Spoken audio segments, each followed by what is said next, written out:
اللہم صلی علی محمد وعلی آل محمد۔ پانی پر پھونک مارنا منع ہے۔ ہاں جی، یہ ابو داؤد کے اندر اور ترمذی کے اندر حدیث موجود ہے۔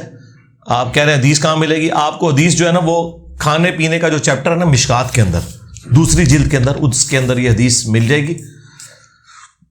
پانی پہ پھونک مارنا، اس کے حوالے سے میری ویڈیو بھی ریکارڈڈ موجود ہے۔ کیا وضو میں 3 دفعہ منہ دھونا ضروری ہے اور بازو 3 دفعہ؟ نہیں، کوئی ضروری نہیں، 1 دفعہ بھی کافی ہے۔ بخاری مسلم میں تینوں حدیثیں موجود ہیں۔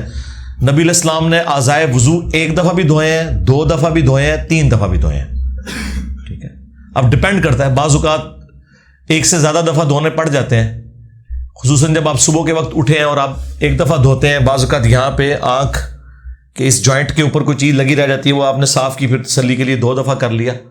لیکن ایک بندہ باوضو بیٹھا ہے، اچانک اس کا وضو ٹوٹا ہے، تو اب اس کے جسم پہ کوئی گرد وغیرہ نہیں، تو ٹھیک ہے، 1 دفعہ ہی دھوئے، کافی ہے۔ تینوں حدیثیں موجود ہیں، 1 دفعہ، 2 دفعہ، 3 دفعہ۔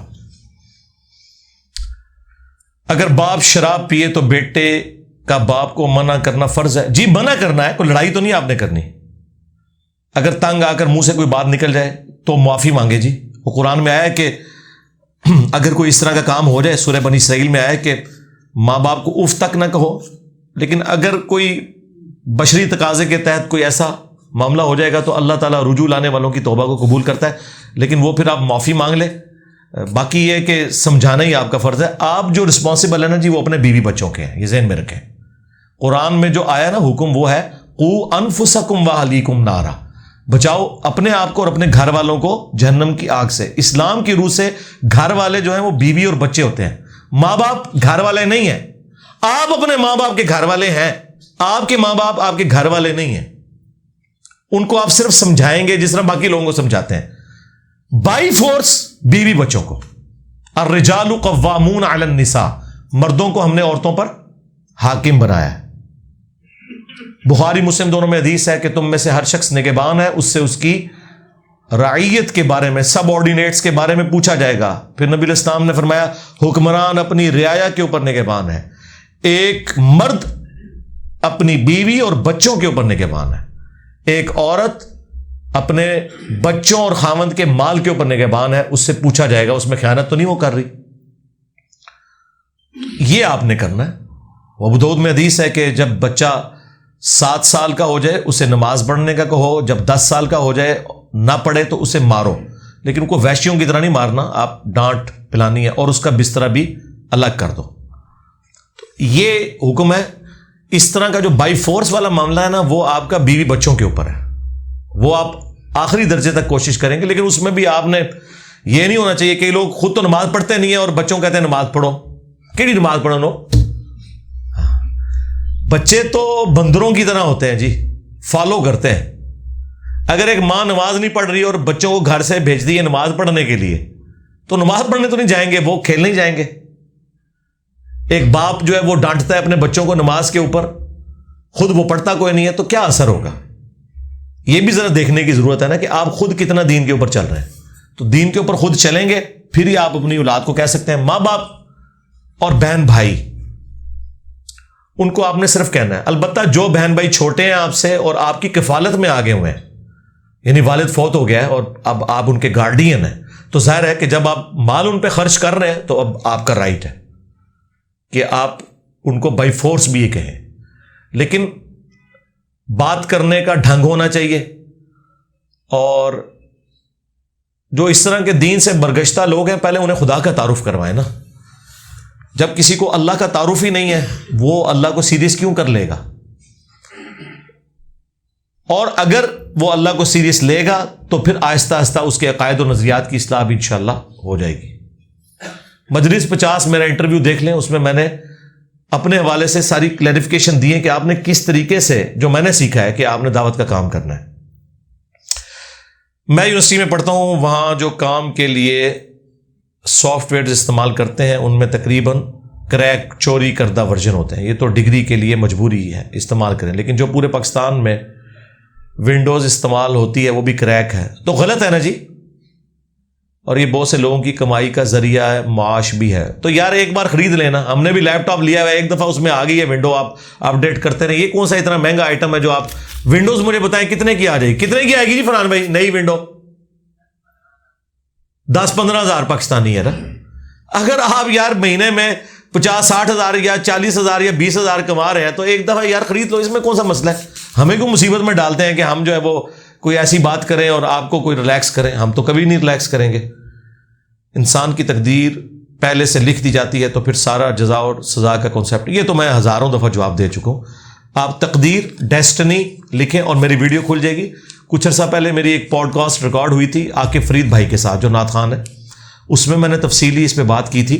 یہ اس طرح نہیں ہے جیسے آپ سمجھ رہے ہیں. تقدیر اللہ کا علم ہے جو ہمیں پتہ ہی نہیں ہے. کسی کو پتا ہے کہ اس کے لیے کیا فیصلہ ہوا ہے؟ ہم نے اس طرف جانا ہے کہ ہمیں اللہ کا حکم کیا ہے. اب کوئی شخص یہ کہتا ہے کہ جی اگر اللہ نے میرے لیے جہنم لکھی ہوئی ہے تو میں نمازیں پڑھوں گا تو پھر فائدہ کیا؟ نہیں جناب، انشاءاللہ تعالی اگر آپ جہنمی ہیں تو کبھی آپ کو نماز کی توفیق نہیں ہوگی.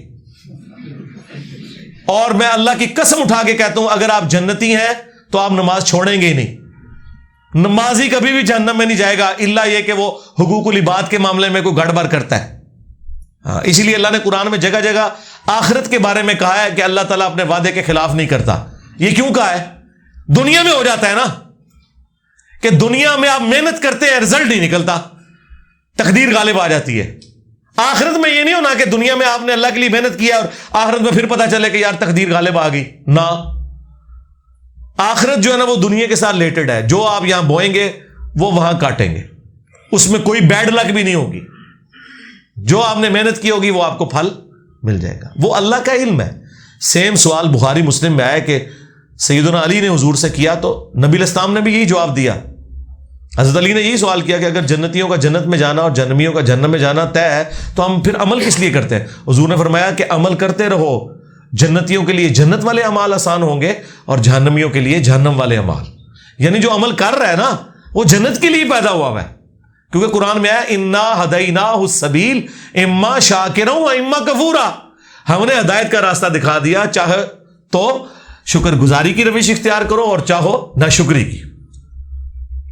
اور پھر وہ جو حدیث بخاری مسلم کی جو میں نے بیان کی مولا علی کے حوالے سے، اس میں آگے پھر نبی الاسلام نے سورۃ اللیل کی آیات تلاوت کی اپنے بات کی دلیل میں. دیکھیں یہ رسول اللہ کی بھی سنت ہے کہ آپ صلی اللہ علیہ وآلہ وسلم اپنی بات میں وزن پیدا کرنے کے لیے قرآن کی آیت کو کوٹ کرتے تھے.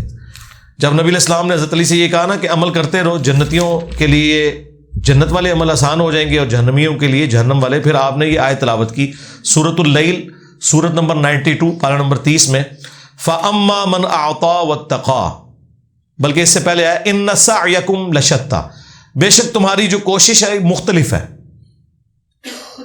یعنی پیدا کرنے والا ایک ہے، کوشش مختلف کرتے ہیں.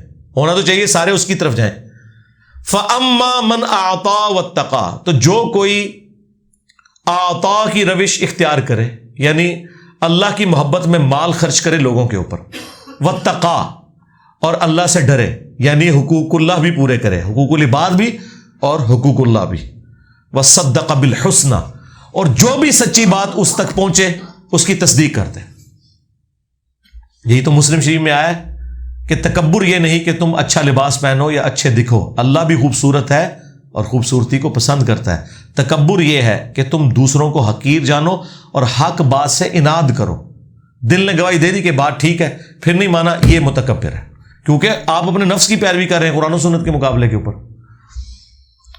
تو جس نے پھر ہر اچھی بات کی تصدیق کی فَسَنُيَسِّرُهُ لِلْيُسْرَى، تو اس کے لیے پھر عنقریب ہم آسانی والی سٹیجز کر دیں گے، یعنی وہ جنت تک پہنچ جائے گا. وَأَمَّا مَنْ بَخِلَ وَاسْتَغْنَى، اور جس نے بخل کیا، مال نہیں خرچ کیا اللہ کی راہ میں اور بے پرواہ رہا کہ ٹھیک ہے اے جہاں میٹھا اگلا کس نے ڈٹھا، وَكَذَّبَ بِالْحُسْنَى، اور ہر اچھی بات کو جھٹلا دیا اس نے، فَسَنُيَسِّرُهُ لِلْعُسْرَى، تو ان قریب پھر ہم اسے مشکل کی گھاٹیوں میں ڈال دیں گے. یہ حضور نے آیات تلاوت کی صلی اللہ علیہ وآلہ وسلم اور عقیدہ تقدیر بالکل کلیئر کر دیا.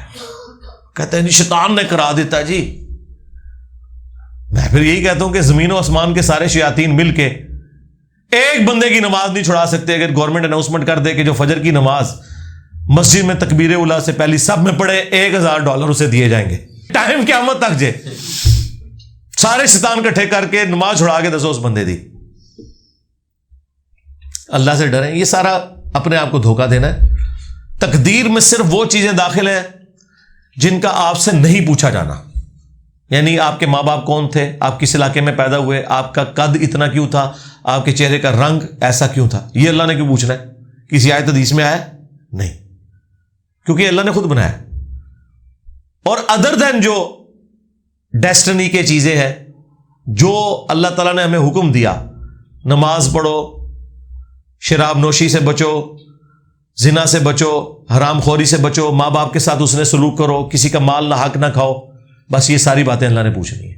تو سمپل ہے یہ مسئلہ تقدیر پہ میں نے 4 لیکچرز دیے, وہ بھی آپ دیکھ لیں. مسئلہ 103 104 ABC, قرآن سے 200 آیات میں نے کور کی ہیں صرف تقدیر کے ٹاپک پہ.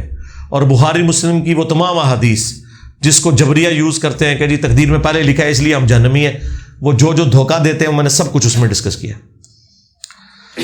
بعض دفعہ میرے دماغ میں یہ آتا ہے کہ پتہ نہیں آخرت ہوگی بھی یا نہیں ہوگی, کہیں ہماری نیکیاں کسی کام کی نہ رہے. جی نہیں, بالکل غلط آتا ہے, کوئی مسئلہ نہیں ہے, بس اس کو جھٹک دیں. شیطانی وسوسوں کے اوپر میری ویڈیو دیکھ لیں. وسوسے تو آنے چاہیے لیکن انہیں دور کرنا چاہیے, ایک آزمائش ہے. تو یہ تو اپنی جگہ موجود ہے, شیطانی وسوسے اور ان کا علاج. ونس کا جب کوئی چیز کلیئر ہو جائے نا, پھر آپ اس میں مزید تفکر کر کے اپنا ٹائم ضائع کرنے والی بات ہے.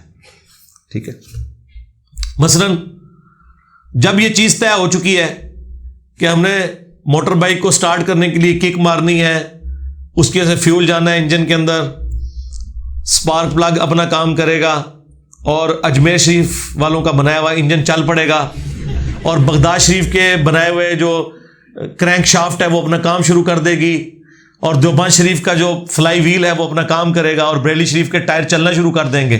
کبھی ہمیں وہم بھی آیا یہ چیپٹر کلوز ہوئے ہیں. ٹھیک ہے, اس طرح ونس گاڈ ایگزسٹ تو باقی سارے سوال انویلڈ ہیں. اس کے لیے آپ ہماری ویڈیوز دیکھیں اور چپ کر کے آخرت کی تیاری کریں. ذہن میں خیال آنے سے کوئی پکڑ نہیں ہے. میں نے تفصیلی ایک ویڈیو بھی ریکارڈ کروائی ہے, دل کا گناہ, شیطانی وسوسے اور ان کا علاج. مختلف ٹاپکس آپ لکھیں کہ دل میں جو اس طرح کی چیزیں آتی ہیں ان کے اوپر کوئی گرفت نہیں جب تک آپ اپنی زبان پہ لے کے آئیں. بخاری مسلم میں حدیث موجود ہیں. میرے والدین شیعہ ہیں جو بعض اوقات صحابہ کرام کی شان میں نازیبا الفاظ ادا کرتے ہیں, جس سے مجھے دکھ ہوتا ہے. محبت اہل بیت ثابت کرنے کے لیے ان کا ایسا کرنا کیوں ضروری ہے؟ جی جہالت ہے, اللہ تعالیٰ ہدایت دے ان کو. اہل بیت میں کون سی ہستیاں شامل ہیں؟ اہل بیت کے اندر نبی علیہ السلام کے دودھ کے رشتے کے جتنے لوگ ہیں خاندانی, آل عقیل, آل جعفر, آل عباس اور آل علی, اور ٹاپ آف دا لسٹ سیدنا علی, حسن و حسین, سیدہ فاطمہ اور نبی علیہ السلام کی بیوی ہیں. یہ سب اہل البیت ہیں. اس پہ میری تفصیلی ویڈیو ریکارڈ ہے. باقی یار یہ تو چھوٹا مسئلہ ہے صحابہ کرام کو گالیاں دینا. لوگ اللہ کو گالیاں دے رہے ہیں. ہاں, کیا مسلمان جب یہ کہتا ہے کہ یہ پیر نے مجھے بچہ دیا ہے تو یہ اللہ کو گالی نہیں ہے؟ بچہ تو اللہ نے دیا ہے.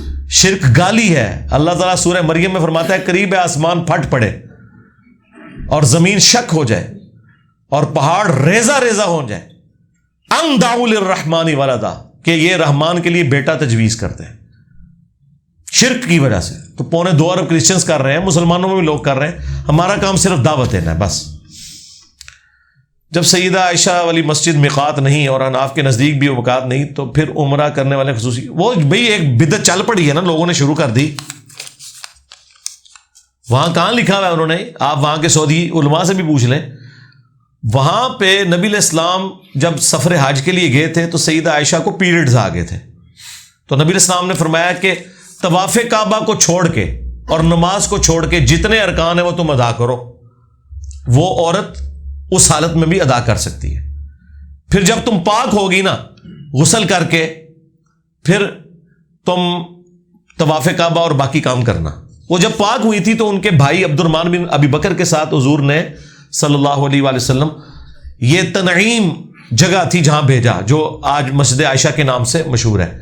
ان کی دل جوئی کے لیے ظاہر ہے وہ اب ایک قسم کی گلٹی فیل کر رہی تھی کہ میں یعنی یہاں پہ بھی آج کل بھی عورتیں بیچاری پھر پریشان ہو جاتی ہیں کہ یار سارے لوگ حج کر رہے ہیں اور میں جو نماز بھی نہیں پڑھ سک رہی. تو حضور نے ان کی دلجوئی کے لیے کہا کہ چلو وہاں سے جا کے نا غسل کر کے تسلی سے تھوڑا ان کو یہ ہو جائے کہ میں بھی اب ٹریول کر کے تو پھر احرام باندھ کے آئی ہوں. یہ کوئی حضور نے میقات ڈکلیئر نہیں کیا تھا, ٹھیک ہے. یہ تھا, یہ نہیں تھا کہ صحابہ کرام جو ہے وہ بار بار میقات سے جا کے احرام باندھتے تھے اور بار بار اپنی ٹینٹ چھلواتے سر. چلا یہ سب اس طرح ہی ہے, کوئی نہیں ہے. اگر کسی کے گھر میں یعنی وہ ٹرانسجینڈر کے اعتبار سے پوچھ رہے ہیں, اس کی برات تو اس کی تربیت, شادی تو نہیں اس کی ہوگی, تربیت تو کرے. ٹرانسجینڈرز لکھیں اور انجینئر محمد علی مرزا, میری ویڈیو کھل جائے گی. اس ٹاپک پہ میں نے ہی تفصیل سے گفتگو کی ہوئی ہے. کیا نماز والے درود میں آل عباس کے 37 بادشاہ شامل ہیں؟ اور جناب سارے شامل ہیں, باقی یہ درود پڑھنے سے ان کے کرتوت نہیں معاف ہو جانے. یہ آپ کو کیوں خیال آ جاتا ہے کہ اگر ہم کسی کے لیے دعا کریں گے تو اس کے کرتوت معاف ہو جائیں گے؟ نہیں, قرآن میں آیا اے نبی 70 دفعہ بھی ان کے لیے آپ مغفرت کی دعا کریں, ہم قبول نہیں کریں گے. کلمہ گو تھے وہ مسلمان, قانوناً مسلمان تھے, منافقین تھے لیکن کلمہ گو تھے. تو یہ ذہن میں رکھیں, کسی کے لیے دعا کرنے کا قطعاً یہ مقصد نہیں ہے کہ وہ دعا اسے اس اعتبار سے نفع پہنچائے گی کہ وہ اللہ کا باغی ہو اور اللہ تعالیٰ پابند ہے کہ آپ دعا قبول کر کے تو اس کے ساتھ ایسا کرے گا کہ اسے بخش دے گا. نہیں, ہر شخص نے اپنے اعمال کے مطابق اٹھایا جانا. یار جب آل محمد میں سب سے ڈومیننٹ پرسنالٹی سیدہ فاطمہ کو حضور کہہ رہے ہیں کہ اے میری بیٹی فاطمہ میرے مال سے جو لینا ہے لے لے, اگر تو اللہ کے حضور پکڑی گئی تو میں تیرے کچھ کام نہیں آؤں گا. حالانکہ وہ جنتی عورتوں کی سردار ہے. یہ حضور ان کو نہیں سنا رہے تھے, یہ باقیوں کو سنا رہے تھے. اگر سیدہ فاطمہ کا یہ حال ہے تو آل فاطمہ کس اکڑ میں ہے؟ اور حدیث یہ بخاری مسلم میں موجود ہے. تو بس وشفل تھنکنگ کے اندر ہے. کیا خطیب خطبے کے درمیان کوئی دنیاوی اعلان کر سکتا ہے؟ دنیاوی اعلان سے کیا مراد ہے؟ مطلب اگر وہ اعلان ایسا ہے کہ جو لوگوں کی ویلفیئر سے ریلیٹڈ ہے تو دنیاوی تو نہ ہوا. دنیاوی اعلان یہ ہو سکتا ہے کہ کوئی شخص یہ کہے, جس طرح گاؤں ایریا میں ہوتا ہے کہ فلاں شخص سبزی لے کے فلاں جگہ کھڑا ہے, جنہیں جنہیں سبزی لینی ہے اتنے پہنچ جاؤ. یہ اعلان نہیں ہو سکتا. گم شدہ چیز کا اعلان نہیں ہو سکتا. صحیح مسلم میں حدیث موجود ہے, نبی علیہ السلام نے منع فرمایا. تو اگر یہ دنیاوی اعلان آپ یہ سمجھ رہے ہیں کہ گورنمنٹ کی طرف سے اناؤنسمنٹ ہوئی ہے کہ بتا دیں کہ بجلی فلاں ٹائم سے فلاں ٹائم تک بند رہے گی, تو یہ دنیاوی اعلان نہیں ہے. یہ تو ہمارے اس حوالے سے ہمارے ساتھ ریلیٹڈ ہے. اس کے لیے ظاہر ہے نبی علیہ السلام کا تو ہیڈ آفس بھی مسجد ہی ہوا کرتا تھا. وہ جو دنیا کے کاموں سے منع کیا گیا یہ کہ دنیا کا کاروبار نہ وہاں کوئی کرنا شروع کرتے ہیں. ٹھیک, اس اعتبار سے جو پبلک ویلفیئر کی چیزیں وہ تو اناؤنسمنٹ ہوگی, جنازے کی اناؤنسمنٹ بھی کریں, کوئی مسئلہ نہیں. الصلاۃ والسلام علیک یا سیدی یا رسول اللہ والا درود شریف کس حدیث کی کتاب میں آیا ہے؟ یہ درود شریف جو ہے نا جی 4 کتابوں کے اندر موجود ہے. الموطا امام مالک میں, المصنف ابن ابی شیبہ میں, سنن کبریٰ البیہقی کے اندر اور فضل الصلاۃ علی النبی میں. پچھلے دنوں میری ویڈیو بھی اس پہ ریکارڈ ہوئی ہے, یا رسول اللہ پہ عقیدہ. نماز میں بھی آیا یہ درود, السلام علیکہ ایھا النبی. بخاری مسلم الفاظ ہیں, جب تم یہ پڑھو گے اللہ تعالیٰ تمام نیک بندوں تک تمہارا سلام پہنچا دے گا. السلام علینا وعلی عباد اللہ الصالحین, یہ بھی ساتھ آتا ہے.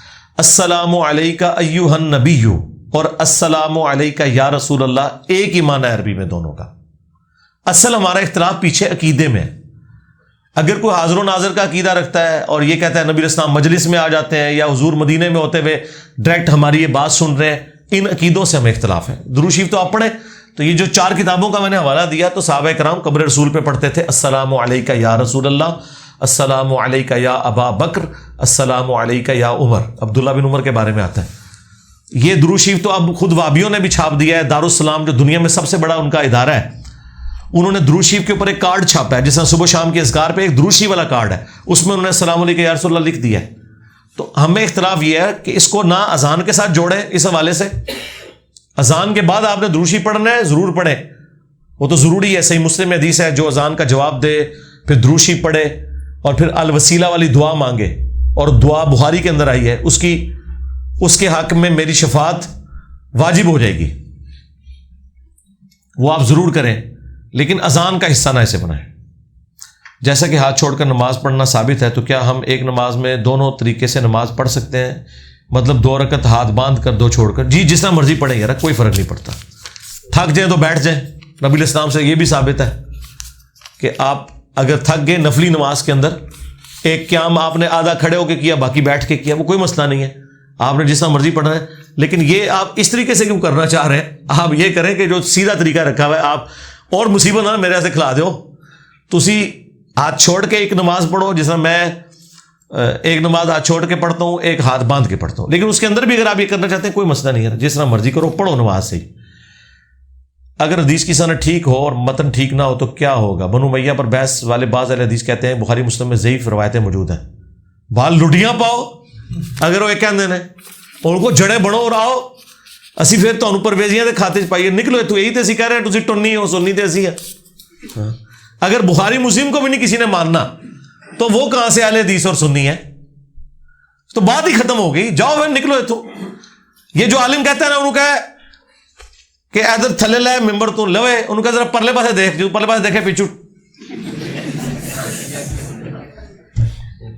اچھے معاش کے لیے ملک سے باہر بھی بچوں سے دور رہنا کیسا ہے؟ یہ نہ دیکھیں 4 مہینے سے زیادہ تو بیوی بچوں سے دور نہیں رہنا چاہیے. سیدنا عمر نے بھی اپنے فوجیوں کے اوپر پابندی لگائی تھی اس حوالے سے، یہ تو آپ ذہن میں رکھیں. لیکن اگر کوئی عورت اس حوالے سے تیار ہے کہ وہ اپنا شرعی حق اس حوالے سے آپ کو معاف کرتی ہے، پھر میاں بیوی کنسنسس سے کوئی اس مجبوری کے تحت معاملات لے کے چل رہے ہیں تو ہم ان پہ کیا فتویٰ لگائیں. لیکن پھر اس قسم کے کئی واقعات رپورٹ ہوتے ہیں پھر بعد میں.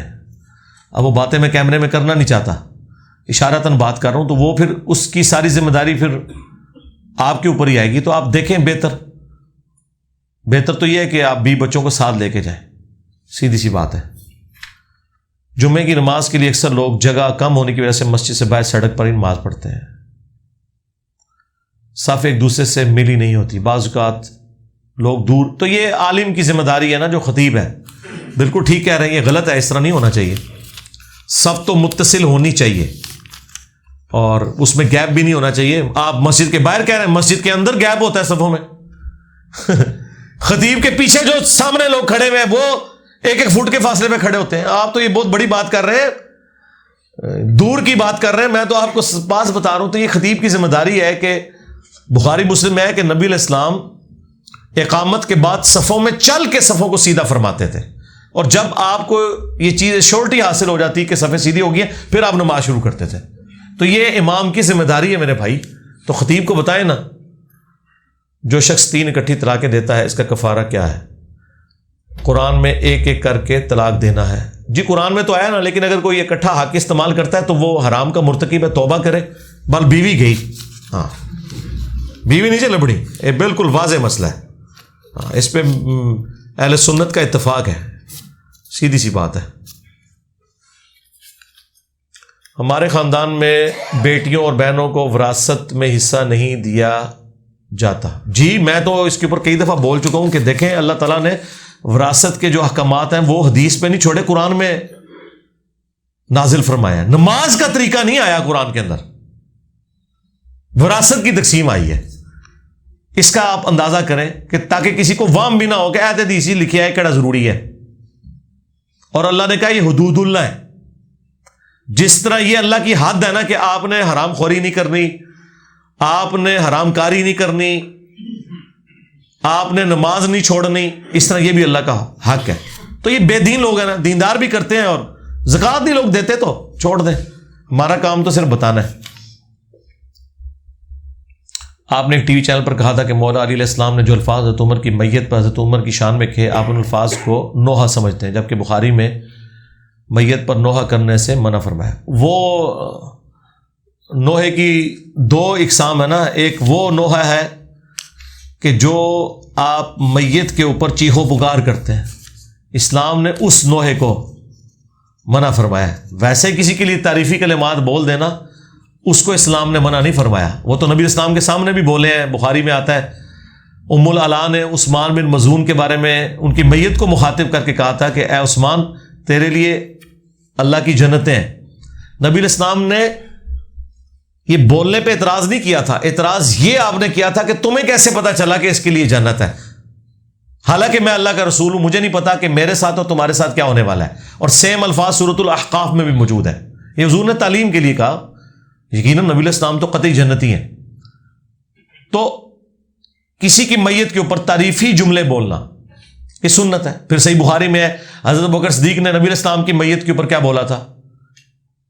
اے اللہ کے رسول، میرے ماں باپ آپ پہ قربان، بوسہ بھی دیا تھا ماتھے پہ، اللہ تعالیٰ آپ پہ 2 موتیں جمع نہیں کرے گا. ٹھیک ہے. تو وہ تعریفی کلمات جو حضرت عمر کی میت پہ حضرت علی نے ادا کیے، وہ والا نوحہ یا تعریفی کلمات نہیں ہیں جن کو منع کیا گیا. وہ چیخو پکار کرنا، گریبان چاک کرنا. آپ ذرا وہ بخاری کی جو حدیث کوٹ کر رہے ہیں وہ آپ خود پڑھ کے دیکھ لیں. زمانہ جاہلیت کے کام کہے گئے، تو وہ والا تو کسی نے نہیں کیا. قرآن و حدیث کی روشنی میں وجد کی کیا حیثیت ہے جو سیفی حضرات کرتے ہیں. کرنٹ شاہ میری ایک ویڈیو ہے، وہ آپ دیکھ لیں. ٹھیک ہے. سب فراڈ ہے جی. اور کیا ہے اس کا دین سے کیا لینا دینا؟ یعنی جو مسجد میں وہ حرکتیں کر رہے ہیں یہ تو خود بریلوی کہتے ہیں غلط ہے. احمد بریلوی صاحب اور ان کے چاہنے والے باپا جانی باقاعدہ انہوں نے اپنی ویڈیو میں کہا ہوا ہے کہ مسجد میں زور سے یوں پاؤں رکھنا بھی حرام ہے جس سے مسجد میں دھمک پیدا ہو. تو انہوں نے تو پورا ڈرامہ کیا ہوتا ہے اس میں. اور یہ رہی صحیح کسر جو ہے وہ ترکی کے ڈراموں نے نکال دی ہے. مسجد کے اندر وہ دیکھیں جو ڈرامہ بازی انہوں نے شروع کی ہوئی ہے. ڈرامہ تو مسجد تک ڈرامہ نہ لاؤ. وہ ارتگل کا جو ڈرامہ ہے اس میں وہ محی الدین ابن عربی کا وہ دکھا رہے ہیں مسجد میں. یار مسجد نماز پڑھنے کی جگہ کہ جھومنے کی جگہ کہ ہاتھ میں ہاتھ ڈال کے تو ناچتے ہیں. اس کی کوئی باقی وجہ تو ہے. وہ تو میرے بھائی قوالیوں کے اوپر بھی، گانوں کے اوپر بھی لوگوں کو وجد آتا ہے، آنسو روا ہوتے ہیں. یہ جو انڈین ایکٹر ہیں یہ جو بیٹھ کے وہ کر رہے ہوتے ہیں اپنے پروگرام، وہ کبھی کبھار آپ کو بھی وہ جعلی ویڈیو بنا کے نا یوٹیوب پہ چڑھا دیتے ہیں کہ وہ تلاوت سنتے ہوئے جناب شاہ رخ خان کے آنسو نکل آئے. وہ گانا سن رہے ہوتے تھے آنسو نکل آتے نے، اتوں وہ کلپ چک دینے تو تلاوت مکس کر کے تھے. لوگوں نے تھلے سبحان اللہ لکھا ہوتا ہے. میرے سامنے کلپ آئے میں لکھنا لعنت ہے تیرے ہوتے جھوٹیا. تو آنسو آنا یا وجد طاری ہونا اس کا کوئی لینا دینا نہیں دین کے ساتھ میرے بھائی. علی بھائی کیا جنازے کے احترام میں کھڑا ہونا لازم ہے؟ لازمی تو نہیں ہے، بہتر ضرور ہے. پہلے تو نبی علیہ السلام حکم دیتے تھے، بخاری مسلم میں آیا کہ کھڑے ہو جاؤ، ایون کافروں کے جنازوں پر بھی. اور آپ نے فرمایا کہ وہ ایک جان تو تھی نا جو چلی گئی دنیا سے. لیکن بعد میں آپ نے منع نہیں سے فرمایا، لیکن اسے مشروع نہیں فرمایا. اگر وہ کھڑا ہو جائے تو ٹھیک، نہ کھڑا ہو تو کوئی ایشو نہیں ہے. اس کے اوپر میری ویڈیو ریکارڈ ہے. آج کی ڈیٹ میں یہ اب ضروری نہیں ہے. لیکن یہ بھی اب غلط بات ہے نا کہ جنازہ آ رہا ہے اور آپ اپنی اتنی بڑی گاڑی لے کے روڈ کے اوپر کھڑے ہوئے ہیں اور جنازہ گزرنے کی جگہ نہیں ہے. تو یہ کام نہ کریں. تھوڑی دیر کے لیے ٹریفک کو روکیں ایمبولینس کے لیے، جنازے کے لیے، تاکہ وہ لوگ گزر جائیں. تو یہ تو آپ کو بیسک ایتھکس تو آنی چاہیے. سورہ فاتحہ پڑھے بغیر رکوع میں جانے سے کیا رکعت ادا ہو جاتی ہے؟ جی رکعت ادا ہو جاتی ہے. واضح حدیث ہے مصنف ابن ابی شیبہ میں اور سنن کبریٰ البیہقی میں. ابن مسعود رضی اللہ تعالیٰ عنہ کے ساتھ ایک شخص نے نماز پڑھی، وہ رکوع میں شامل ہوا تھا. جب امام نے سلام پھیرا اس نے اپنی رکعت مکمل کی تو ابن مسعود نے اسے بعد میں کہا کہ تجھے اپنی رکعت، بلکہ بعد میں نہیں، وہ جب کھڑا ہوا انہوں نے پکڑ کے ان کو بٹھا دیا کہ تیری نماز ہو گئی ہے مکمل. ٹھیک ہے نا. اور اس میں امام بخاری کا صرف تفرد ہے، باقی پوری امت کا اتفاق ہے. حنفی، شافعی، مالکی، حنبلی، چاروں ائمہ اور ان کے ماننے والے اور اہل تشیع کے ہاں بھی رکوع میں رکعت مل جاتی ہے. جنازے کے بعد دعا اور کلخانی 40واں وغیرہ سے روکنے پر لوگ ہمیں کہتے ہیں مر گیا مردود، نہ فاتحہ نہ درود. اس پر لوگوں کو کیا بولیں کہ وہ چپ ہو جائیں؟ انہیں آپ یہ بولیں کہ آپ کو کس نے کہہ دیا کہ ہم مرے ہوئے بندے کے حق میں اصالہ ثواب کے قائل نہیں ہیں؟ آپ انہیں یہ جواب دیں نا. آپ لوگ مسئلہ کا رخ ہی بدل دیتے ہیں. مجرم آپ لوگ ہیں. آپ یہ کیوں کہتے ہیں کہ جی جو میت مر گئی ہے اس کی طرف سے تیجا 40واں اور یہ چیزیں نہیں ہو سکتی؟ اس کی بجائے آپ یہ کہا کریں کہ میت کے مرنے کے بعد قرآن میں حکم ہے کہ اس کے لیے دعائے مغفرت کی جائے. سورۃ الحشر، ربنا اغفر لنا ولاخواننا الذین سبقونا بالایمان. اے اللہ ہمیں بھی بخش دے اور ہم سے پہلے جتنے اہل ایمان گزر چکے انہیں بخش دے.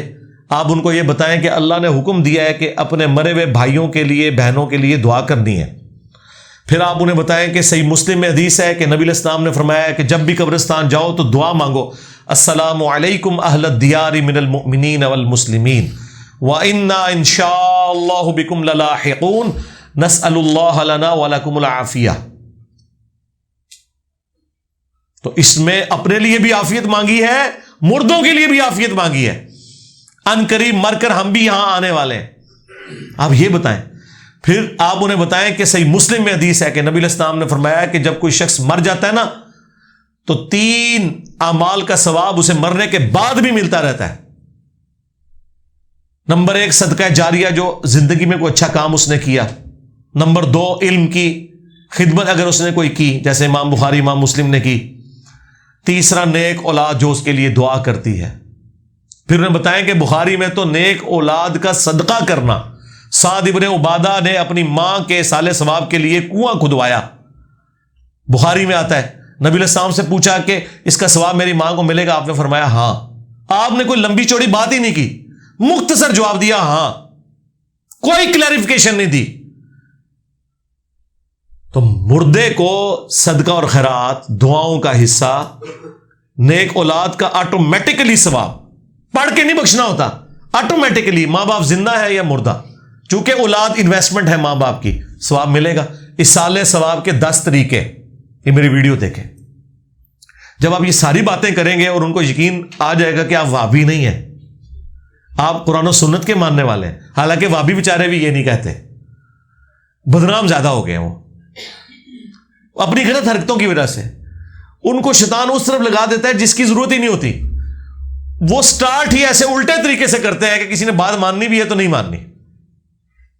یہ ساری باتیں کرنے کے بعد آپ پھر آگے معاملے کو لے کے چلیں اور بتائیں کہ بھئی نبی علیہ السلام کی 3 جوان بیٹیاں شادی شدہ حضور کی زندگی میں فوت ہوئی ہیں، آپ نے تینوں کو دفنایا، کسی کا تیجا 40واں نہیں کیا، نہ کسی کا مزار بنوایا۔ آپ ہمیں کوئی بتا دیں کہ نبی علیہ السلام نے کوئی تیجا 40واں ان کا کیا ہو تو انشاءاللہ ہم بھی کریں گے اپنے ماں باپ کا، تو ٹائم قیامت تک جائے اے پھر تکیو وہ ایسا مردود ہوئے گا، یا قبول کر لے گا گل، یا خود مردود ہو کے اپنی بوتھی چھپاتا پھرے گا تم سے، جو یہ آپ لوگوں کے ساتھ کرتے ہیں۔ طریقہ تو سیکھو پہلے، داڑھ تھلے کس طرح دینا ہے۔ چلہ کاٹنا اسلام میں کیا حیثیت رکھتا ہے؟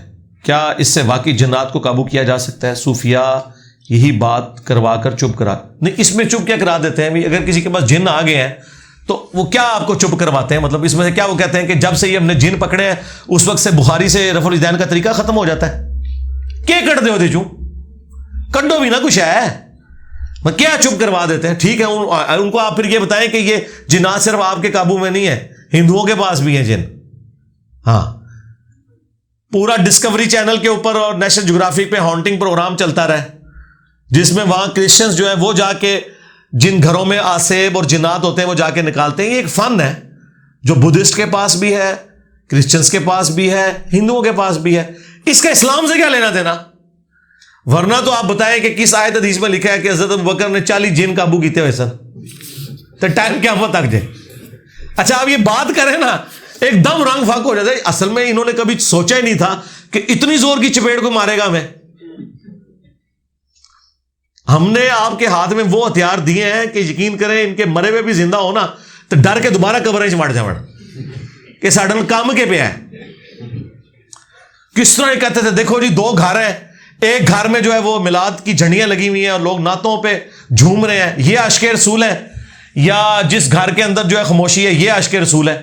تو میں نے ان کو دیکھے کیسا پھکا دیا ہے کہ سرکار 12 ربیع الاول سے بھی کچھ عرصہ پہلے 10 محرم کا دن تھا، ایک گھر میں لوگ نوحہ کر رہے تھے، آہو بکا کر رہے تھے، وہ عاشقان اہل بیت تھے جو 10 محرم میں کربلا کو یاد کر رہے تھے، یا دوسری جگہ جو وہی والا گھر جھنڈیوں والا بریلویوں کا آیا داڑھ تھلے ہوں۔ ہاں انہیں جی وہ ایتے ہے پر اے کچھ تے نہیں نا آیا نا ہوں داڑھ تھلے، وہ کچھ بھی نہیں ہے۔ اور پھر جو اس سے اگلی میں نے بات کی کہ 5 سال مولا علی کوفہ میں رہے، جو 5 سال 12 ربیع الاول کا جلوس نکلتا تھا اس میں جھنڈا کیا امام حسن اٹھاتے تھے اور امام حسین کی ڈیوٹی سبیل پہ ہوتی تھی، اور عمار ابن یاسر جو ہے وہ لنگر ورتاندے سن۔ اے گلاں کرو این جنہوں کا منہ ہو جائے گا کہ کتنے مارے سانو، میں تانوں اور تہاڈے بزرگوں نو اوتھے سٹیا ہے کہ انہوں نے پانی نہیں لبنا، پانی نہیں آکسیجن بھی لبنی. پانی والا محاورہ بھی پرانا ہو گیا, آکسیجن بھی بند کرتی تھوڑی. کیا بریلویوں کے مدرسے میں درس نظامی کرنی چاہیے؟ کیونکہ ان کے کافی مسائل ایسے ہیں جو, میرے بھائی کسی مدرسے میں بھی درس نظامی کرنے کی ضرورت نہیں ہے. خدا کے لیے اللہ سے ڈر جائیں. یہ کیا مدارس آپ کو سکھائیں گے؟ کیا نکالنا ہے آپ نے؟ یا تو درس نظامی کرنے کے بعد آپ علم دین وہ حاصل کر لیں کہ جو واقعی ٹرو دین ہے, تو پھر تو میں آپ کو اوکے کروں. پریکٹیکلی جو لوگ درس نظامی کی ڈگریاں دے رہے ہیں ان کی جہالت بھی آپ پہ کھل چکی ہوئی ہے. تو جس مدرسے میں وہ ان کے بچے بجونگڑے پڑھا رہے ہیں انہوں نے آپ کو کیا دین سکھانا ہے؟ ان چیزوں سے پیچھے ہٹے. ہاں, قرآن کی عربی سیکھیں, بالکل سیکھیں. آپ قرآن ترجمے سے پڑھیں, احادیث ترجمے سے پڑھیں, پیرلل میں عربی سیکھیں. یہ نہیں کہ پہلے میں عربی سیکھوں گا, پہلے میں خود ربڑ پلانٹ کا پودا اگاؤں گا اور پھر میں اپنی گاڑی میں پنکچر لگواؤں گا. انج نہیں. اس کی وجہ یہ ہے کہ آج کوئی تقی عثمانی صاحب کے مدرسے سے یا مفتی منیب صاحب کے مدرسے سے درس نظامی کرے, اس کے بعد قرآن کا ترجمہ کرے, وہ ترجمہ زیادہ معتبر ہے یا جو احمد بریلوی اور اشرف تھانوی نے کیا وہ زیادہ معتبر ہے ان کے نزدیک؟ جو احمد بریلوی اور اشرف تھانوی نے کیا. پھر تسی کڈیا کے درس نظامی کر کے اینڈ تے تانوں رائٹ ہی نہیں دیں کہ آپ ترجمہ بھی کریں. اس لیے میں کہتا ہوں کہ میں آپ کے بزرگوں سے پڑھتا ہوں. میں جب قرآن کا ترجمہ کنز الایمان سے پڑھتا ہوں تو میں احمد بریلوی سے پڑھ رہا ہوں. میں مفتی منیب سے کیوں پڑھوں؟ میں جب اعلیٰ حضرت سے پڑھ رہا ہوں.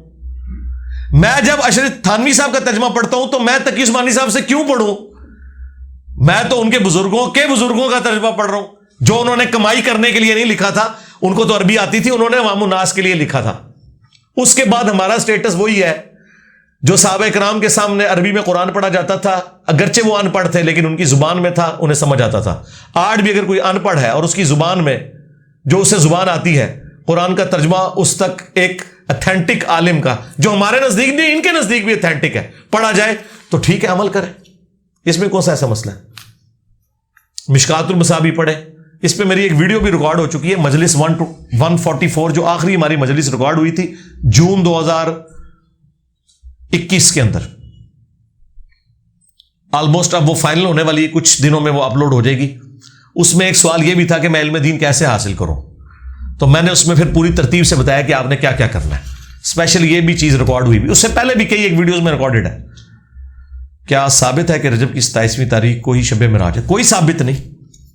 یہ جو بریلوی دیوبندی تو بہت کم, بریلوی زیادہ تر منا رہے ہیں, ان کے نزدیک بھی ان کے پاس کوئی ایسی روایت موجود نہیں ہے.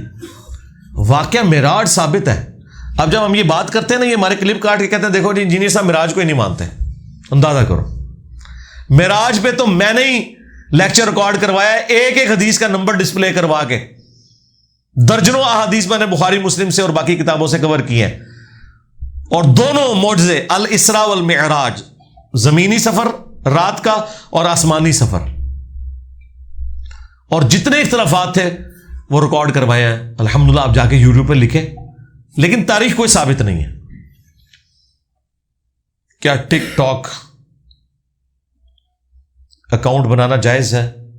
پلیز کیا فوٹو پر فلٹر لگانا جائز ہے اور اپنی فوٹو پر کوئی نعت یا حدیث وغیرہ لگا سکتے ہیں؟ ہاں جی, جس کی آپ وہ کاپی کر رہے ہیں اس کی اجازت سے ضرور لگائیں. یہ نہیں ہے کہ آپ نعت پیچھے کوئی اور پڑھ رہے ہیں اور آپ لپسنگ کر رہے ہیں, تو یہ تو دھوکہ نہ دیں. ٹھیک, اگر اس نے اجازت دی ہوئی ہے تو آپ ضرور کریں. ہم نے تو سب کو اجازت دی ہوئی ہے, چاہے ہماری کوئی ڈائریکٹ کرتا ہے اپلوڈ یا ہماری آواز کا وزن اٹھا سکتا ہے, اور جو میں بھاری جملے بولتا ہوں ان جملوں میں لپسنگ کر سکتا ہے تو کرے, کوئی مسئلہ نہیں. دین کا کام کرے, بے حیائی والا کوئی کام نہ کرے. کیا شادی پر ڈھول اور پیسے جائز ہے؟ ڈھول تو چلے کوئی مسئلہ نہیں ہے, پیسے لٹانا اگر آپ غریبوں کو دینا چاہتے ہیں ضرور کریں, لیکن وہ ایسا نہ ہو کہ جس کے اندر لوگوں کے اندر کوئی بھاگ دوڑ ایسی مچ جائے. طریقے سے آپ دیں, لٹانے کی ویسے ضرورت نہیں ہے. ٹریڈیشنل چیزیں, قرآن و حدیث میں ایسی کوئی چیزیں نہیں آئی ہیں, اس کو ٹریڈیشن پہ چھوڑا گیا. جس طرح آپ پہلے تو یہ لکھیں نا کہ کیا دلہن کو اونٹ پہ سوار کر کے لانا ہے یا ہونڈا سیوک میں لے کے آنا ہے, یہ تو نہیں لکھا ہوا. تو یہ ٹریڈیشنل چیزیں ہیں, ان کو مولویوں کے چکر میں نہ دیکھا کریں. شادی بیاہ یا باقی رسومات میں صرف آپ نے یہ دیکھنا ہے کہ دنیاوی طور پہ کوئی ایسا کام نہ ہو جو حرام کاری ہو.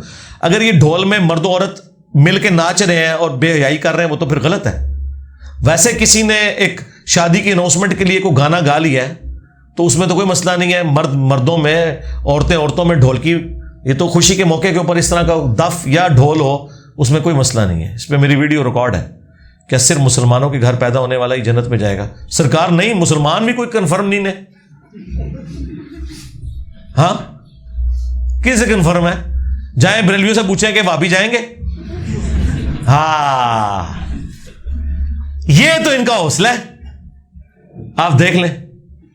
ان کی حالت یہ ہے، ہمیں تو یہ باتیں کرتے ہیں نا، ہم تو ساروں کو مسلمان سمجھتے ہیں. ان کی حالت یہ ہے کہ حسام الحرمین میں احمد بریلوی صاحب نے دیوبندیوں کو واجب القتل اور مرتد لکھا ہے. ان کے کفر میں شک کرنے والا بھی کافر، یہ لکھا ہے. اور جواب میں المہند المفند میں انہوں نے احمد بریلوی اور ان کی جماعت کو شیطانی لشکر کہا ہے، یعنی کافر سے بھی اگلی ڈگری شیطان. اور کہا جس طرح انبیاء پر حملہ آور ہوتے تھے، وہ کافر شیاطین تھے نا، مسلمان شیاطین تو نہیں تھے. اور پھر احمد بریلوی نے تو ان کی طبیعت صاف کی احکام شریعت کے اندر. ہائے ہائے ہائے ہائے. انہوں نے لکھا ہے کہ دیوبندی ہو، اہل حدیث ہو، وہابی ہو، اور قادیانی بھی بیچ میں شامل کر دیے کافر. یہ 1,00,000 دفعہ بھی اللہ کا نام لے کے ذبیحہ کرے، ذبیحہ مردار ہی رہے گا. البتہ یہود و نصارہ کا ذبیحہ حلال ہے. ہائے ہائے ہائے ہائے. یہ ان کی آپس کی حالت ہے. باتیں ہمیں کرتے ہیں، کہتے ہیں جی انجینئر صاحب کی تفسیر نکال دیں آپ اور ان کی تفسیر ڈالیں جو ہمیں کافر کہتے ہیں. واہ سبحان اللہ. ٹھیک ہے، بس جب کسی کے اوپر پستی یا ذلت آتی ہے نا، پھر وہ اسی پستی کے اندر جا کے گرتا ہے. تو ٹھیک ہے جناب، دنیا خود فیصلہ کرے گی جو کچھ ہو رہا ہے. اور آپ لوگ آپس میں تو ایک دوسرے کو کافر کہہ کے بھی ایک جگہ بیٹھنے کے لیے تیار ہو. جو سب کو مسلمان سمجھتا ہے اسے آپ کہہ رہے ہو کہ جی اس کے لیے پچ کھود دی جائے. تو سرکار ہم اس کے اوپر ڈیپینڈنٹ نہیں، اللہ کے فضل سے ہماری دعوت نہ کسی اپلیکیشن کی محتاج ہے، نہ کسی ٹی وی چینل کی محتاج ہے. یہ قرآن و سنت کی دعوت ہے، الحمدللہ ہر گھر میں پہنچی ہوئی ہے، ہر مسجد میں پہنچی ہوئی ہے. آپ کی چیخیں آسمانوں پہ ہیں اسی وجہ سے. تو انشاءاللہ تعالی اللہ کی مدد ہے اس مبارک دعوت کے ساتھ جو خالصتاً رسول اللہ صلی اللہ علیہ وآلہ وسلم کے مبارک طریقے پہ ہے. الحمدللہ.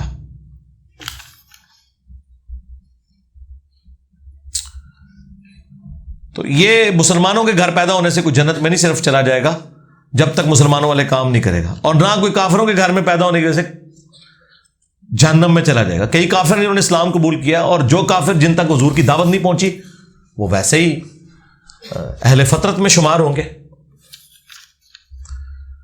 جسم پر نجاست لگنے سے وضو ٹوٹ جاتا ہے، تو کیا شرمگاہ کا وضو والے کسی حصے پہ لگنے کسی بھی اعضاء کے لگنے سے وضو ٹوٹ جاتا ہے، یا صرف ہاتھ لگنے سے؟ ہاتھ کا ذکر آیا صرف جی، باقی کسی چیز کا ذکر نہیں. علی بھائی شیعہ سید سادات میں کیا فرق ہے؟ بھائی شیعہ میں بھی سید ہیں اور سادات ہیں، سنیوں میں بھی سید اور سادات ہیں. تو میں تو کہتا ہوں کہ سید جو ہے وہ شیعہ سنی کی تفریق سے بلند ہونا چاہیے. ہاں بالکل. اگر نبی الاسلام کے ساتھ اپنی نسبت جوڑے ہوئے تو نبی الاسلام نہ سنی تھے نہ شیعہ تھے، ابراہیم علیہ السلام نہ یہودی تھے نہ نصرانی تھے، بلکہ سب مسلم تھے. الحمدللہ.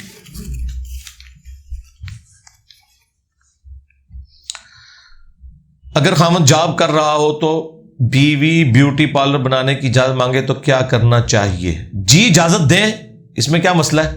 صرف وہ پلکنگ والا مسئلہ نہ ہو. ہاں وہ والا مسئلہ خطرناک ہے، باقی ٹھیک ہے. اگر بیوٹی پارلر کے اوپر کوئی دلہن اپنے خاوند کے لیے تیار ہونے کے لیے آئی ہے تو آپ کو کیا مسئلہ ہے؟ اگر وہ بے حیائی کرتی ہے تو اس کا وبال اس کے اوپر ہے. یہ عورت کا حق ہے کہ وہ زینت کرے، اس پہ تو کوئی اختلاف والی بات نہیں ہے. قبر کے عذاب کے بارے میں بتائیے، اور اگر قبر میں عذاب ہو تو آخرت میں کیا عذاب دوبارہ ہوگا؟ قبر کا عذاب الگ سے ہے، آخرت کا الگ سے ہے، دنیا کا الگ سے ہے. 4 قسطیں. اس پہ میرا ایک کلپ بھی ریکارڈ ہوا، ویسے تفصیلی ویڈیو ہے 117A اور B مسئلہ. عذاب قبر پہ 10 آیات اور عذاب قبر پہ 17 صحیح الاسناد احادیث. یہ میری 2 ویڈیوز ہیں آلموسٹ سوا گھنٹے کی، وہ آپ دیکھ لیں. باقی اس پہ میں نے فی البدی گفتگو کوئی 7-8 منٹ کی تھی، وہ اپنے کلپ بنایا ہوا ہے اور اسے کچھ عرصے میں انشاءاللہ پبلش کر دیں گے. 4 قسطیں عذاب قبر کی. ایک دنیا کی زندگی میں جو سورہ سجدہ میں آیا کہ دنیا میں ہم انہیں عذاب دیں گے تاکہ ہماری طرف پلٹ آئیں. دوسرا سورۃ الانفال میں سورہ الانعام میں آیا کہ موت کے وقت فرشتے منہوں اور پیٹھوں کے اوپر ہتھوڑے مارتے ہیں۔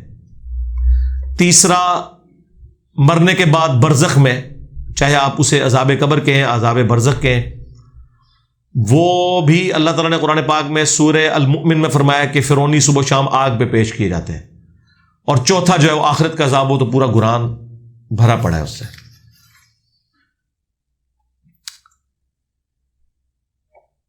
Kindly give a brief explanation on departure and return of حضرت عیسیٰ علیہ السلام۔ جی بریف دی ہوئی ہے میرے بھائی، حیات مسیح اور نزول مسیح علیہ السلام، ایک ایک حدیث کا نمبر اور حوالے، قرآن سے پہلے مقدمہ کلیئر کیا، اور غامدی صاحب کے جتنے وسوسے ہیں ان کا ایک ایک چیز کا جواب دیا ہے۔ سرکار طبیعت صاف کی ہوئی ہے۔ اس کے بعد ہزاروں ویڈیوز بھی کو بنائے نا اس عقیدے کے خلاف، تو اس کا جواب اس میں موجود ہے، وہ آپ ویڈیو دیکھیں، حیات مسیح اور نزول مسیح علیہ السلام۔ کفر کی کیا ڈیفینیشن ہے؟ مومن اور کافر میں فرق نماز ہے۔ ایک بندہ نماز نہیں پڑھ سکا مگر نادم ہے اور اقرار کرتا ہے۔ کیا نادم اور کیا اقرار کرتا ہے؟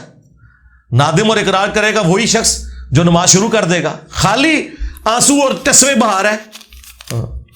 اللہ کا نام سن کے تو اللہ کے منکرین بھی جو ہے وہ بھی کوئی ایک اچھی سی کوئی حمد آ جائے تو وہ بھی کبھی کبھار ان پہ بھی کیفیت طاری ہو جاتی ہے۔ کیا فراڈ ہے؟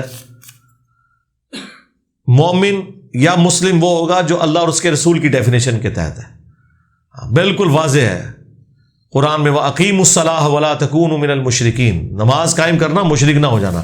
اور بخاری مسلم حدیث کے اسلام کی بنیاد 5 چیزوں کے اوپر ہے، کلمے کے بعد نماز، روزہ، حج اور زکوٰۃ، یہ 5 چیزیں ہیں۔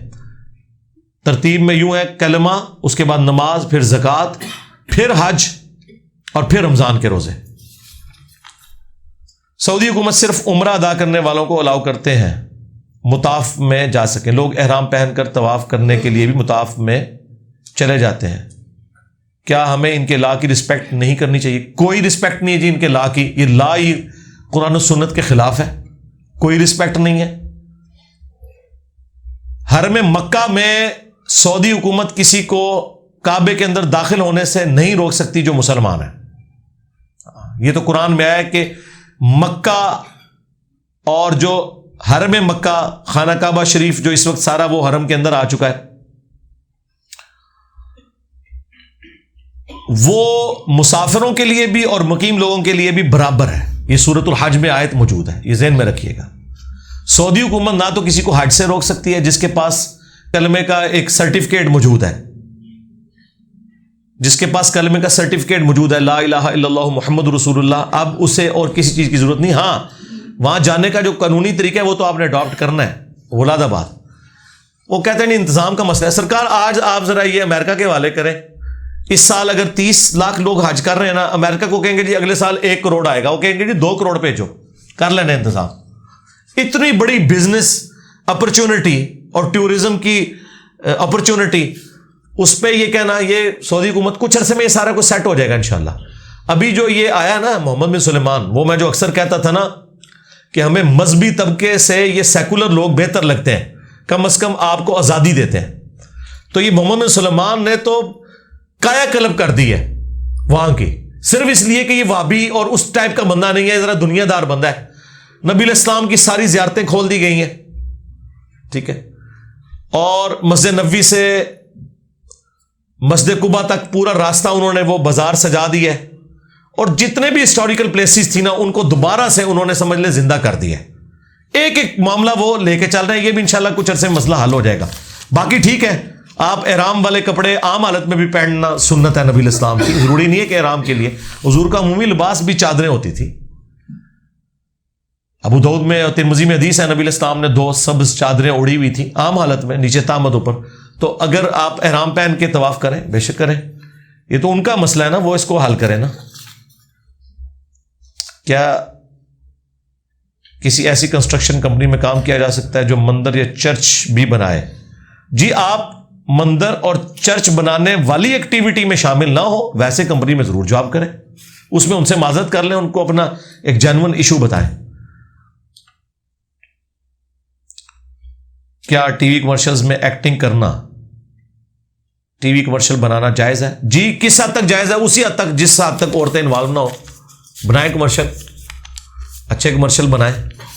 ابھی دیکھیں وہ ایک نیا ٹی وی چینل لانچ ہوا ہے گرین چینل کے نام سے.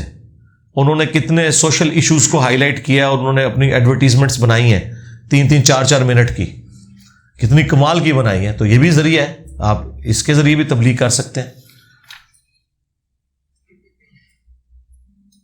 وابی نیاز کیوں نہیں کھاتے؟ سنی نیاز کھل کر کھاتے ہیں. دیکھیں نیاز اگر اللہ کے نام کی ہو، کسی بابے کے اس چکر کے لیے نہ ہو، تو اس پہ تو کسی کو اختلاف نہیں ہے. وابیوں کا کیا قصور ہے؟ ٹھیک ہی کر رہے ہیں. ظاہر ہے کہ جب آپ غیر اللہ کے نام اور ان کی خوشنودی کے لیے آپ نیاز دے رہے ہیں اور آپ کا یہ عقیدہ ہے کہ جی اگر ہم داتا دربار پہ ہر 11ویں کو دودھ نہیں دیں گے تو ہماری بھینسیں اور گائیں دودھ دینا چھوڑ دیں گی، تو بھئی آسٹریلین گائے جو ہیں، جو آپ کے سارے بزرگان دین کی گاؤں سے زیادہ دودھ دیتی ہیں، وہ کس مزار پہ جاتی ہیں؟ یار بات کرنے والی کرو یار. خدا کے لیے اس سوشل میڈیا نے اور سائنس نے آپ کے پرانے بزرگوں کی بھی مٹی پلیت کی ہے اور آج کل کے بزرگوں کی بھی مٹی پلیت کر دی ہے. غیر مسلم یعنی کہ ہندو تو قبر میں جاتے نہیں، تو کیا ان کے لیے قبر کا عذاب نہیں ہے؟ یار عذاب قبر ایک مثال کے طور پہ یہ عذاب برزخ ہے. وَمِن وَرَائِهِمْ بَرْزَخٌ إِلَىٰ يَوْمِ يُبْعَثُونَ. اللہ یہ اس چیز کا کیا محتاج ہے کہ قبر میں جو دفنایا جائے گا اسے عذاب ہوگا؟ قبر پہ بھی کچھ عرصے بعد گل سڑ جاتا ہے، وہ عذاب آپ دیکھ ہی نہیں سکتے. چاہے وہ قبر مٹی کے اندر ہو، آگ میں ہو، ہواؤں میں راکھ کا بکھرنا ہو ایک ریش کے ذریعے، یا سمندر میں غرق ہونا ہو، یا کسی شیر کے پیٹ میں جانا ہو، وہ اس کے لیے اللہ تعالیٰ وہی برزخ بنا دے گا. یہ آپ کی کوئی ڈیوٹی لگی ہوئی ہے اس کے اوپر کہ جی میں بندے لبڑے نے ہندو کتنے گیا میں انہوں عذاب دینا ہے؟ بھائی یہ اللہ اور بندے کا معاملہ ہے، تو اسی اپنا کام کرو. جس طرح دیوبندیوں کا عقیدہ ہے کہ جراب کے اوپر مسح جائز نہیں، تو اگر ایک دیوبندی ایک امام مسجد کو دیکھے کہ اس نے جراب کے اوپر مسح کیا تو کیا ان کے پیچھے نماز ہو جائے گی؟ نماز تو ساروں کے پیچھے ہو جائے گی. دیوبندیوں کے جو اب بعد والے بزرگ ہیں ان کو تو پتہ چل گیا، انہوں نے تو ابو داؤد کے اندر لکھ دیا کہ جراب اگر یعنی موٹی ہو تو ہمارے نزدیک جائز ہے. اور امام حنیفہ کے اوپر جو یہ لے کے چل رہے تھے، امام ترمذی نے جرابین والے چیپٹر میں لکھا ہے کہ امام حنیفہ کی موت جس مرض میں ہوئی ہے اس مرض میں انہوں نے باقاعدہ جرابیں پہنی ہیں، ان پہ مسح کیا ہے اور کہا کہ میں پہلے اس کا قائل نہیں تھا لیکن اب میں رجوع کرتا ہوں. وہ تو رجوع کر کے فوت ہو گئے، یہ کہہ رہے نہیں حضرت آپ سے تو غلطی ہو ہی نہیں سکتی، صرف چمڑے والے موضوع پہ ہوگا. اس پہ میری تفصیلی ویڈیو ریکارڈ ہے. اور یار ہم تو خالی پاؤں بھی مسح کے قائل ہیں، کر لو جو کچھ ہوتا ہے. چلو میں نے تو وہ بھی ثابت کی ہے سنیوں کی کتابوں سے، شیعہ کی نہیں، سنیوں کی کتابوں سے. قرآن مجید کی آیت نمبر 59 میں اولي الامر منکم سے مراد کون لوگ ہیں؟ جی وہ میں نے بتا دیا آپ کو، چاہے اس زمانے کے ہوں یا اس زمانے کے، جو قرآن و سنت کے دائرے میں آئے گا وہ اولي الامر منکم ہے. جی آج کل جو ہمارے حکمران ہیں یہ اولو الامر ہے، لیکن اطاعت آپ نے قرآن و سنت کے اندر اندر کرنی ہے بس.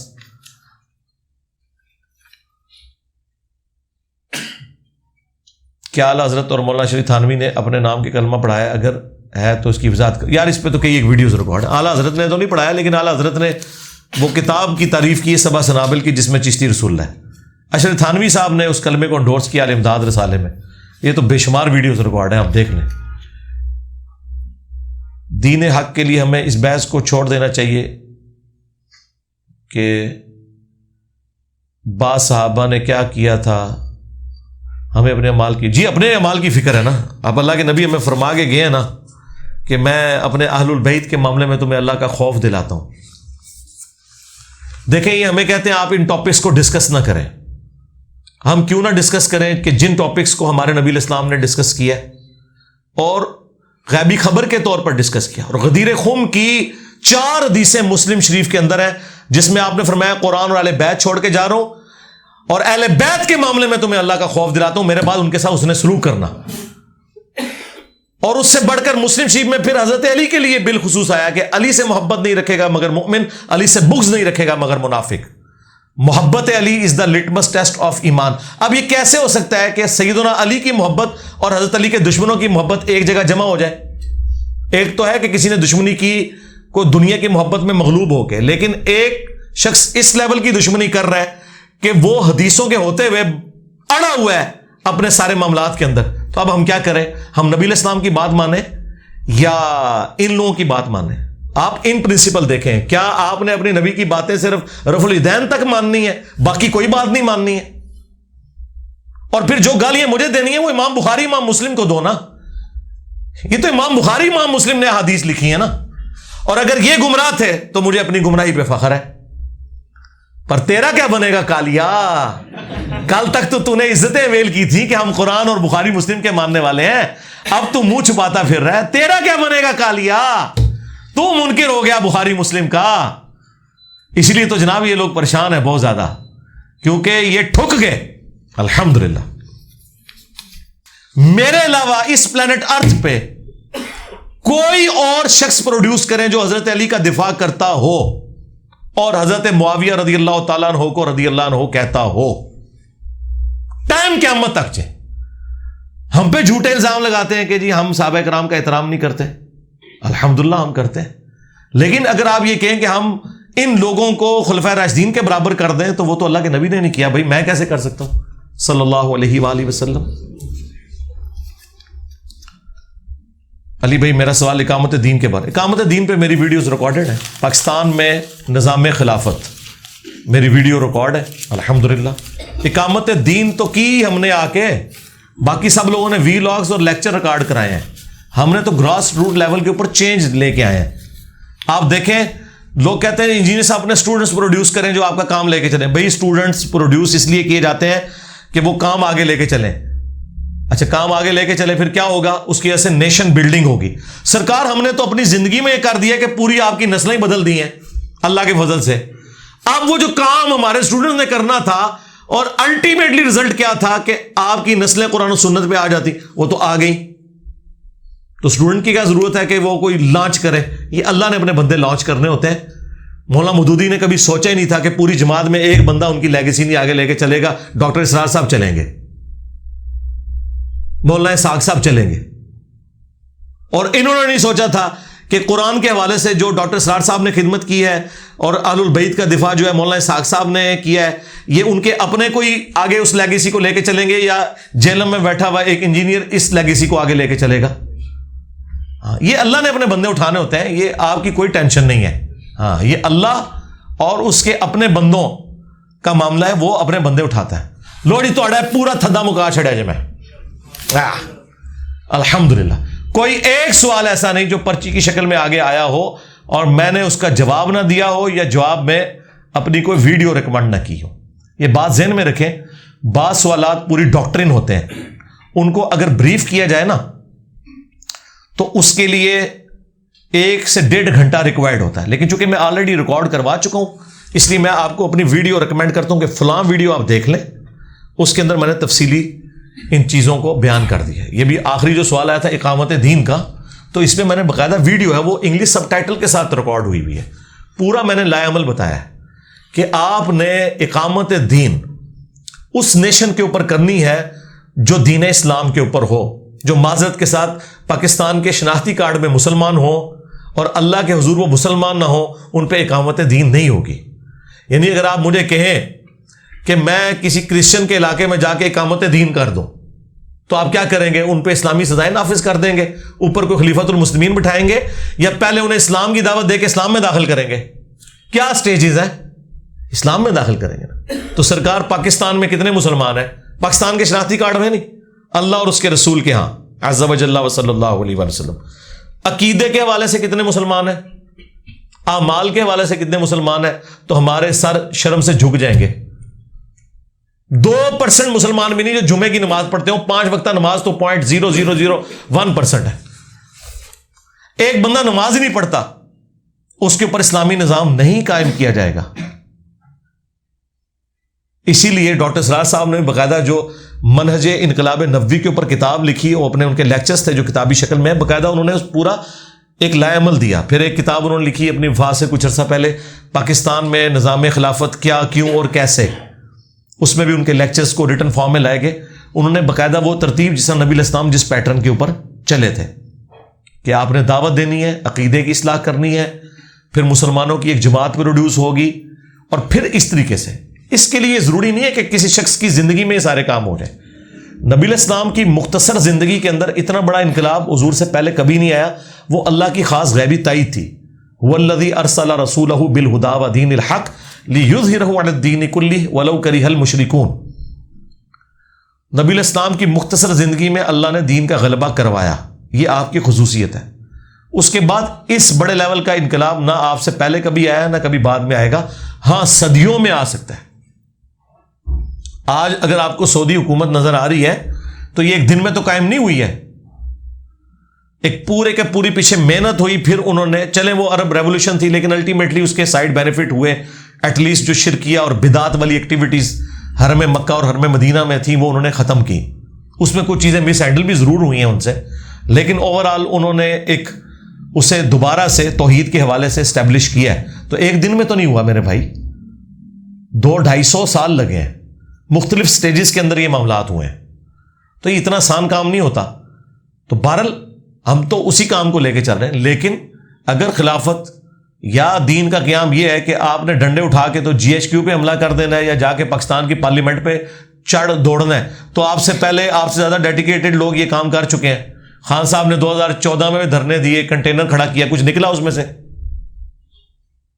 اس طریقے سے آج کے اس ماڈرن دور میں آپ حکومتیں نہیں بدل سکتے کہ جا کے کہیں پہ قبضہ کر لیں، کیونکہ اب سیاسی حکومتیں ہیں اور گورنمنٹ کی ایک فوج ہوتی ہے، ایک عدلیہ کا نظام ہوتا ہے، اس کے تحت سب کچھ چل رہا ہوتا ہے.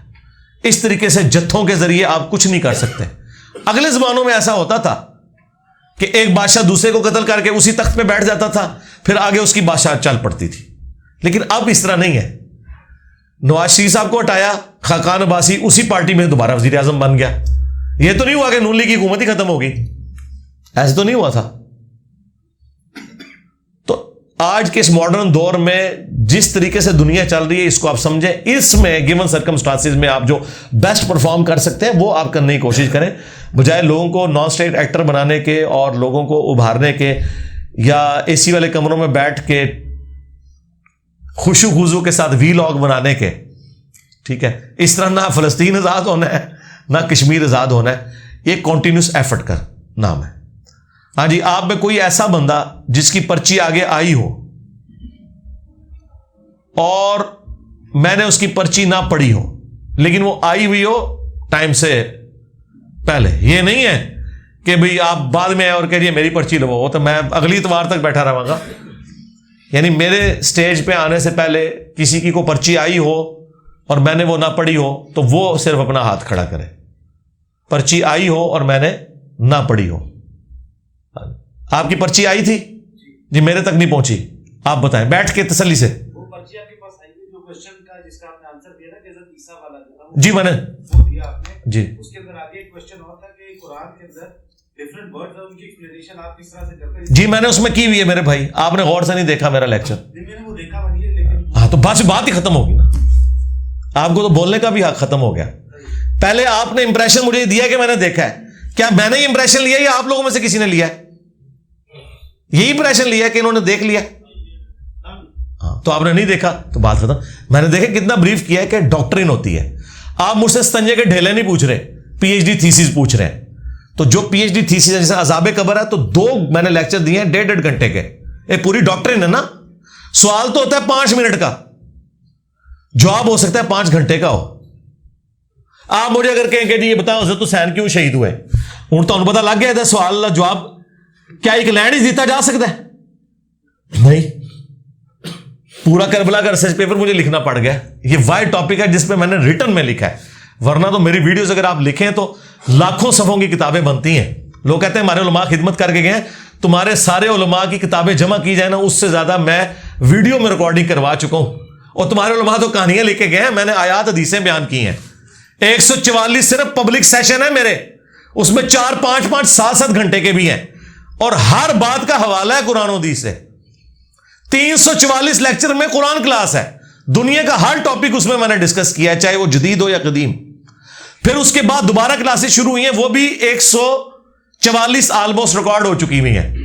اور جو پبلک سیشن نمبر آج 82 ہے, آپ صرف یہ پبلک سیشن بھی 82 دیکھ لیں تو آپ یہ سب کچھ لکھیں نا, تو جن جن بزرگوں کے حوالے دیتے ہیں نا, فلانے نے 30 جلدیں اور 3 کے 3000 جلدہ من جاؤں, جو کچھ میں اپنی ویڈیوز میں بولتا ہوں لکھنے میں نہیں رکھا. وہ تو آج کل تو ٹائم کا ضیاع ہے نا. یہ تو اسی طریقے سے ہے کہ میں آج کسی کو سفر کرنے کے لیے تو وہ ریلے کی سائیکل کہیں سے پرانی خرید کے دوں.